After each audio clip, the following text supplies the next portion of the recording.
Você fala, faltava 10 minutos. Oi, faltava 10 minutos para a gente terminar, mas derrubaram a nossa live. Estamos aqui de novo. Eu quero, antes de encerrar, eu quero falar muito obrigado para Eliana. Vamos ver se ela entra novamente, para que a gente reconecte com ela. Não entendi por que caiu antes de uma hora. Pode chamar de novo.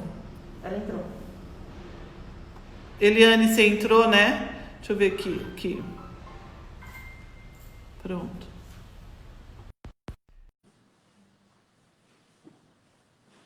Eu vou chamar a Eliane de novo, porque... Oi. Caiu, levei um escorregão ali e caiu. É que assim, ó, a gente tem 1 hora para falar. Faltava 10 minutos ainda para encerrar. E encerraram a nossa live sem querer. Né? Então, assim... foi uma censura. Me censuraram. É isso mesmo, viu? Acho que eles... Me censuraram. Eu vou protestar. Mas, ó, eu tava falando do que mesmo? Era da... Só para terminar a resposta. Das traqueias. Das traqueias, para secar. Então, assim, precisa melhorar a compra. Comprar traqueia corrugada só por fora e lisa por dentro. Facilita a secagem. Tentar secar usando pistola de ar. Bico de ar comprimido medicinal, né? E migrar para a secadora, sabe? Migrar para a secadora. Eu acho que esse é o caminho.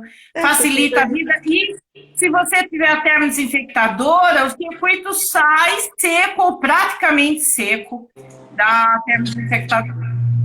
Tá. Nós estamos vendo aí que está todo mundo... começa de novo. Mas assim, começamos de novo, tá? Começamos de novo. Então, a gente estava assim... eu acho que assim, a traqueia é muito importante, a secadora, porque assim, você acabou de fazer a sua desinfecção, você faz a secagem, já embala o material numa embalagem apropriada e depois já põe para uso, né? Você conhece um material chamado steamer? Já ouviu falar? Uma pistola, tipo um vapor. Sim, de vapor. Sei. Sim, de vapor. É ótimo, né? Para material com sujidade pesada e para material, principalmente com material gorduroso. É bem interessante. Mas eu acho que não se aplica para manter assistência respiratória. Essa é a pergunta. Se ele aplica para material respiratório. Não, porque ele é um equipamento para limpeza. Para limpeza pesada. De material com sujidade pesada. Material assistência respiratória não faz sujidade pesada. Não tem, assim, tanta sujidade quanto esses materiais com lúmen, cheio de sangue, gordura, fragmento de osso, etc. E também não dá para pensar nele como um desinfetante. Mas ele tem vapor a alta temperatura. Ele não é validado para desinfecção, ele é validado para limpeza. Só para isso. E ele também provoca um pouco de aerossol, né? Isso aí. Mas ele tem que ser usado numa capela. Ele não é para ser usado solto, ele é para ser usado numa capela em que você aplica esse vapor numa capela que contém o aerossol, né? Aliás, isso é um problema, uma questão, né? Porque agora com essa situação do Covid, as pessoas estão vendo aerossol onde não tem, sabe? Porque o steamer realmente ele pode criar aerossol. Outra coisa que pode criar aerossol é o uso de ar comprimido em material sujo. Mas isso não é boa prática. Está errado usar ar comprimido em material sujo.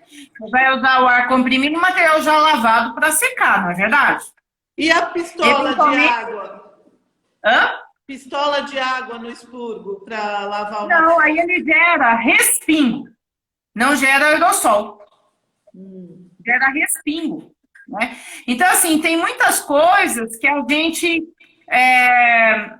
questiona um pouco, sabe? Se isso se essas preocupações todas aí, mas gera aerossol, não. Outra coisa que pode gerar aerossol é ultrassônica, usada em material sujo aberta, né? Porque a ultrassônica pode gerar aerossol, então sempre que usar ultrassônica, usar em material com limpeza prévia, né? Eu sou da turma que defende que a ultrassônica não é para usar com material sujo. É para você fazer a limpeza manual ou automatizada e você usa a ultrassônica para fazer o refinamento da limpeza de áreas de difícil acesso. Então, você fazer limpeza ultrassônica de material sujo e com a tampa aberta, você tem risco de aerossol. Né? Agora, isso aí é perfeito. Assim, COVID, tem até algumas ultrassônicas que não funcionam com a tampa aberta, né? Isso é ótimo, né? Um sistema de segurança. E aí o pessoal, mas isso pode transmitir COVID? Né? Porque, gente, a gente está lidando com sangue. Foi identificado coronavírus em sangue? Muito pouco, né? Qual é a secreção realmente de alto risco de transmissão? É respiratória. É respiratório. Tá certo. O broncoscópio recebido em paciente com COVID deve ser emergido em enzimático e em seguida em ácido peracético? Seguir o protocolo normal da instituição. Broncoscópio, qualquer material que você recebeu de paciente COVID, seguir o protocolo convencional da instituição, né? Paramentação convencional, manuseio convencional, limpeza, desinfecção ou esterilização de acordo com o material, né? A gente, todas as normas, Organização Mundial de Saúde, Anvisa, falam que não há necessidade de mudar nenhum protocolo de limpeza, desinfecção e esterilização por causa do coronavírus. Você deve seguir as boas práticas de limpeza, desinfecção e esterilização da sua instituição. Não precisa fazer nada mais do que você está acostumado a fazer diariamente. Nada mais. Nada mais. Lembra que ele é um micro-organismo que ele é muito poderoso dentro da pessoa. É igual o HIV. Quando começou o HIV, foi a mesma história, né? Meu Deus do céu, material de HIV. Quem é mais jovem como eu, né, Sandra? E eu. Né? Nós, né? Nós. Tinha aquela coisa, cuidado, que é material de HIV. Hoje tem ainda esse discurso? Lógico que não. Porque o material que hoje você está processando, você sabe que é de um paciente coronavírus. Daqui 5 minutos chega um material que você não sabe e que é de um paciente coronavírus. Porque tem portador assintomático de monte. Então, a gente tem que ter, assim, boas práticas em CMS sempre. Tá. Não só para o material que é de coronavírus, né? Então, chegou limpeza imediata, paramentação com os EPIs adequados, né? Fazer a limpeza perfeita, desinfecção e esterilização controlada. Isso, é por aí, né? Tá certo. Deixa eu te agradecer, tá? Porque a gente já está com alguns minutos aí, você falando o tempo todo. Temos muitas perguntas e a gente vai encerrar a nossa live, né? E eu queria falar com você, apesar que a gente tem aí um bom pessoal ainda fazendo perguntas, só se você pode ficar mais um pouco ou não?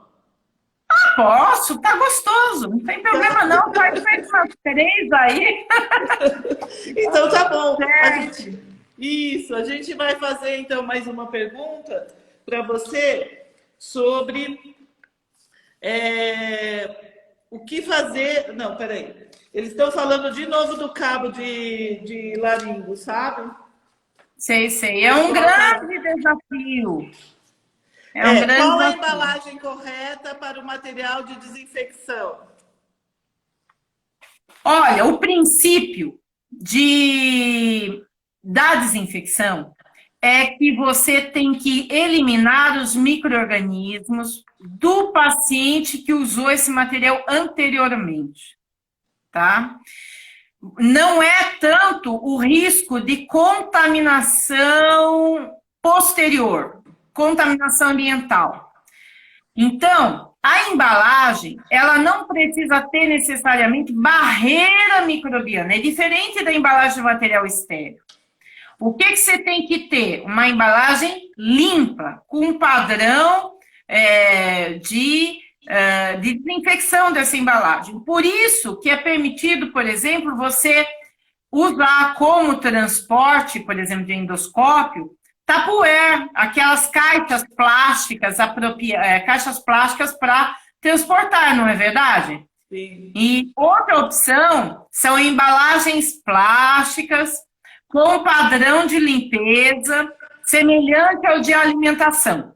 Entendi. Então, esses são os princípios básicos. Mas existe uma vertente de que você tem que ter embalagens específicas para material desinfetado, tá?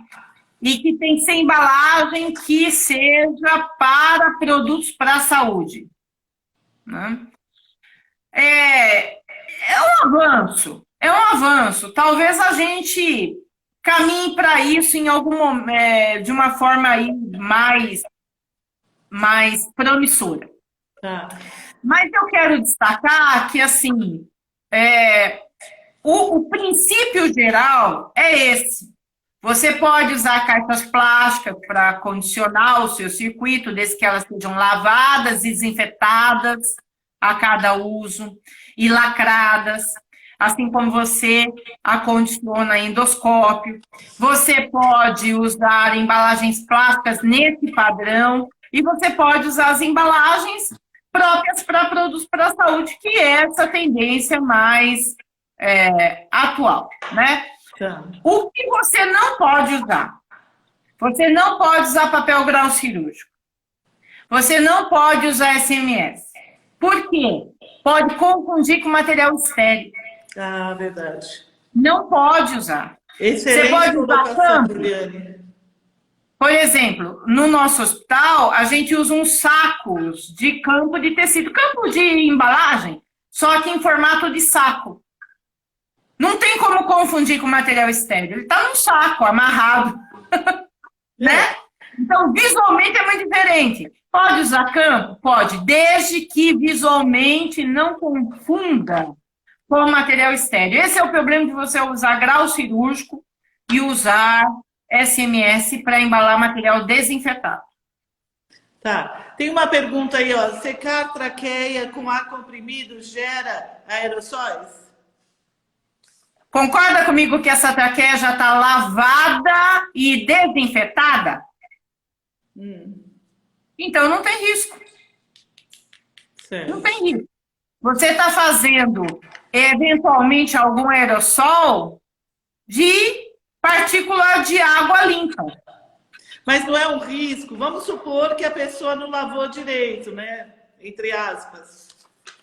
Sei lá. Mas você submeteu ela a um produto químico. Sim. Você, mesmo que você não lavou perfeitamente. Quanto tem ali de secreção ainda viável Ah, certo. que possa oferecer um risco? Porque para você adquirir uma infecção, você tem que ter uma fonte, que no caso aí é a secreção. Você tem que ter um hospedeiro susceptível, desprotegido. Concorda que você vai estar de máscara, você vai estar paramentado e tal. E você tem que ter um inóculo. A quantidade de vírus que chega em você que seja capaz de causar essa infecção, né? Então, assim, esse raciocínio a gente precisa sempre ter com a gente, sabe? Porque senão a gente começa a entrar em parafuso. E eu digo isso por nós mesmos, sabe? A gente que trabalha em controle de infecção, a gente tem que estar sempre parando e pensando, mas espera aí, qual é o risco real? Qual é o risco real? Justifica a gente implementar esse cuidado adicional ou excessivo? Então, a gente tem que sempre ficar ponderando isso porque senão a gente não vive numa bolha, né? A gente não vive numa bolha, não existe o vazio ecológico, todos os locais estão repletos de outros micro-organismos, existe concorrência entre os micro-organismos, né? Então, assim, a gente tem que ponderar aí o quanto é risco real, né? Então, assim, eu não teria nenhuma preocupação com o circuito já lavado e já desinfetado, né? Feito a lavagem, mas... Porque usou um detergente para lavar, aí você enxagou, aí você coloca no produto, aí você enxagou, depois que você vai secar, mesmo se for algum aerossol, não teria problema nenhum, né? Basicamente, né? Com certeza é menos do que um espirro. É verdade. Qual é o pH do ácido peracético? Sei lá, eu. Vai depender do fabricante. Olha, existe uma conversa assim, sabe? Que quanto mais neutro o pH, menos ele danifica os materiais. Tem alguma base essa proposta, né? Quanto mais neutro, menos danifica. Mas tem muito mais a ver com o anticorrosivo que tem no ácido peracético, sabe? Então, do que necessariamente só o pH. Ácido peracético, eu brinco de uma forma bem infantil, né? De que é igual a chocolatado, sabe? Tem vários no mercado e cada um tem as suas características. Então, precisa tomar muito cuidado, porque da mesma forma como você tem chocolatado de tudo que é tipo, você tem ácido peracético de tudo que é tipo. Então, a gente tem que ter muita certeza e muita confiança no fabricante antes de botar um material caríssimo, como um endoscópio, um duodenoscópio, que custa o valor de um carro zero, nesse produto que possa danificar o equipamento. Então, a gente tem que ter muita cautela e teste. E é fácil testar? Não é nada fácil testar. A gente fica muito na base dos laudos e da confiança que a gente tem no fabricante e também na experiência de colegas que estão usando aquele ácido peracético com tranquilidade. Isso daí é muito importante, né? O fabricante disponibilizar o telefone, os contatos das empresas, dos hospitais que estão usando o ácido peracético, porque isso vai dar segurança para a gente. Você liga para um hospital e fala, não, eu uso há 3 anos, não tem problema, estou usando tranquilo, né? Então, isso ajuda muito a gente, né? E isso passa essa segurança pelos laudos também, que a gente tem que tomar esse cuidado. Óbvio que para uma resistência respiratória não é problema, porque não é um material tão delicado. O problema é quando você coloca em endoscópio. Certo. Tem a continuação daquela pergunta lá. Se for só lavar e depois ir para a autoclave, você pode passar uma pistola de ar? Eu passo. Foi lavado. Lavou, matou o vírus, né? Não, mas eliminou a material orgânico. O vírus está preso na matéria orgânica. Eliminou a matéria orgânica, não tem problema, né? Então, assim, a gente tem que confiar que o que a gente lava está seguro para o manuseio, né? Quando você lava um material com lume, a gente lava, enxágua e depois você vai secar com ar comprimido, né? Você tem que confiar que o seu processo de limpeza está adequado. Se você está com receio de que ali tem secreção em volume tal que possa gerar um aerossol com Covid viável, seu processo de limpeza está equivocado. Seu processo de limpeza está inseguro. O problema não é nem o Covid, é o que ficou no material, né? Então, assim, a gente precisa ter processos de trabalho que nos dê tranquilidade de que a gente realmente está conseguindo lavar, limpar adequadamente, né? Essa é a ideia. Tem mais uma pergunta aqui e a gente vai encerrar, tá bom, Eliane, com essa aqui. A limpeza de material respiratório pode ser lavado com detergente neutro ou tem que ser detergente enzimático? Pode ser um dos dois, não tem problema. Porque o enzimático, ele é especialmente útil para quando você tem material com bastante material orgânico, não é verdade? Porque ele tem as enzimas que quebram a gordura, o carboidrato, a proteína, etc. Se você tem uma deficiência respiratória que tem pouca matéria orgânica, você pode usar um neutro, tranquilamente. Você vai ter só a ação detergente. Óbvio que, às vezes, numa CME que trabalha com muito material de assistência respiratória pesado, muito circuito ventilador, muito material de UTI, é ótimo você usar o enzimático, porque facilita a tua vida. Mas se você trabalhar numa unidade de atenção primária e que é só inaladorzinho, quando muito um frasco de umidificador, precisa mesmo do enzimático? Talvez não, né? Eu vou contar um caso para você. Como? Visitei uma unidade básica e aí eu perguntei, vocês fazem a desinfecção dos inaladores? Que bom, com o quê? Com um enzimático. Hã?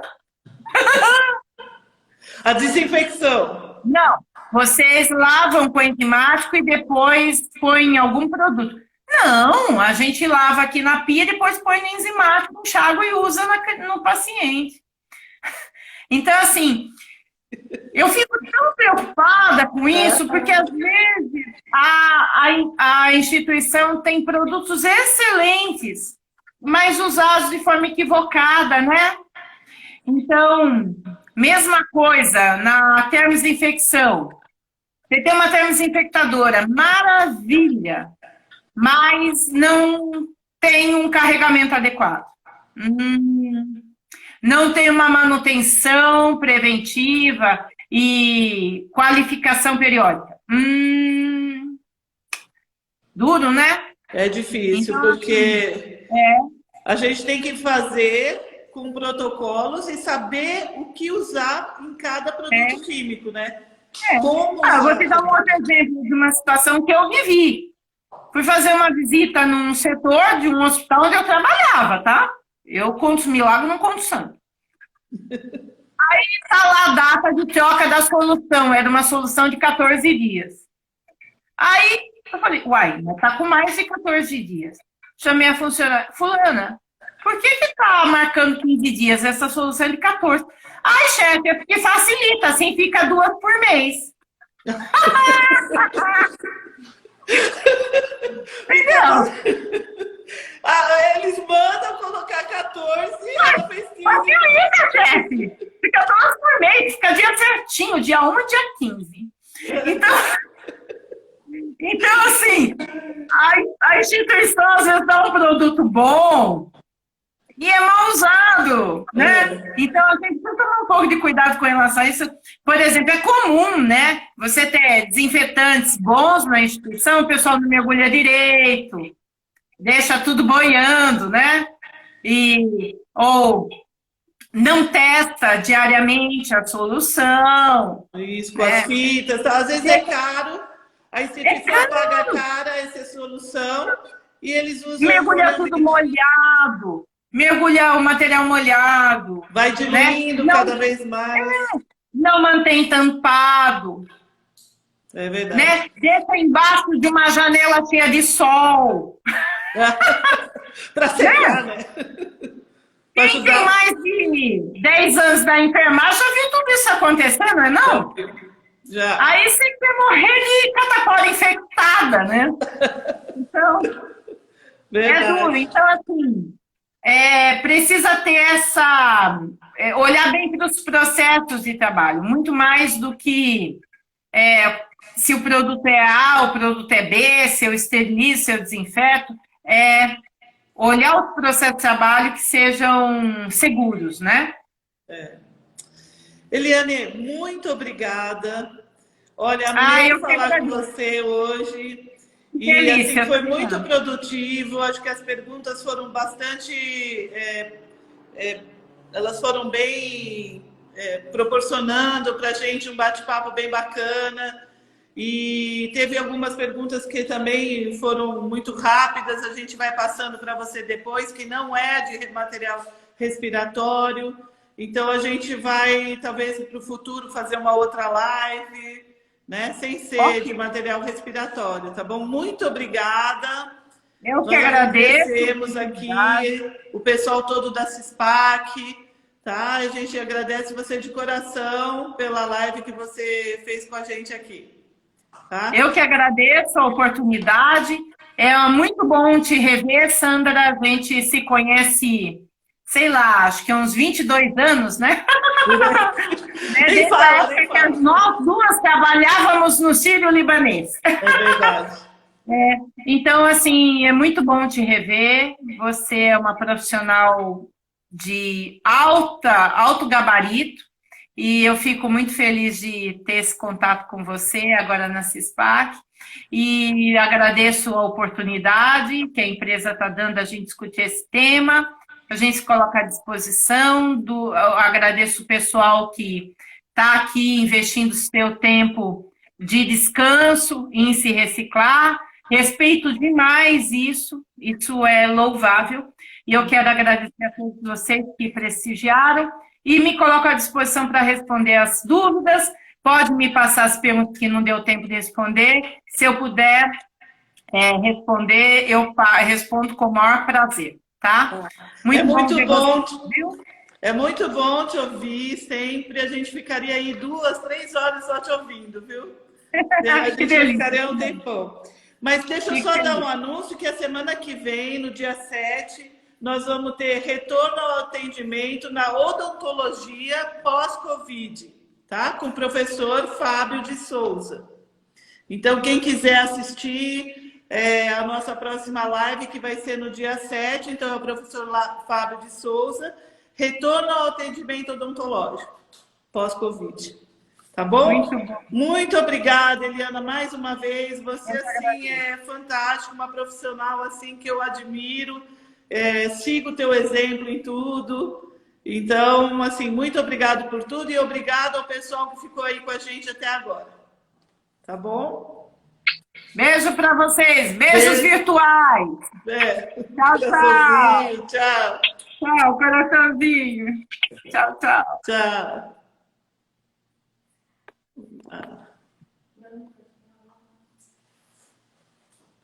Eu encerrei. Isso mesmo. Tenho certeza. Foi muito legal.